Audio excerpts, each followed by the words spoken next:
Milutin Krstunić rođen je u Užicu 1995. godine. U rodnom gradu završio je srednju umetničku školu. Diplomirao je 2018. godine na Fakultetu primijenjenih umetnosti u Beogradu u klasi Nenada Vacića. Trenutno je na master akademskim studijama istog fakulteta u klasi Vukašina Milovića. Dobitnik je prve nagrade prošlogodišnjeg 14. međunarodnog likovnog konkursa 30x30, koji raspisuje Kulturni centar Zrenjanina u saradnji sa autorom projekta, magistrom Milutinom Mićićem. Pored autora, o Krstunićevim radovima govorio je akademski vajar Vukašin Milović, kao i Mićić. Autor na izložbi predstavlja 15 skulpturskih radova koji su nastali tokom 2018. odnosno 2019. godine.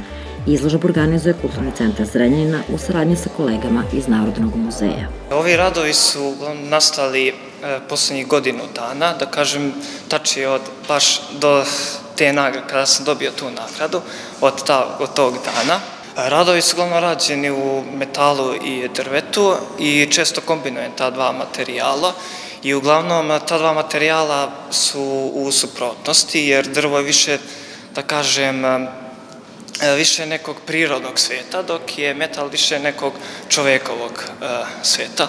U mojim radovima možete vidjeti i linije i mase, razne likovne elemente, tako da sam sve to težio da smestim u jednu celinu, da napravim neku svoju skulptursku formu.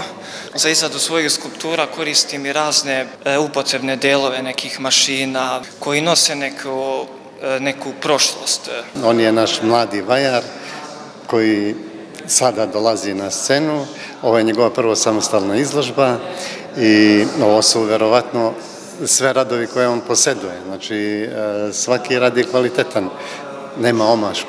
Njega karakteristiše to da je on vrlo jednostavan u razmišljanju i lako dolazi do kvalitetnih rešenja. U njegovim godinama je ostvario ovako značajan i kvalitetan opus, to je retko.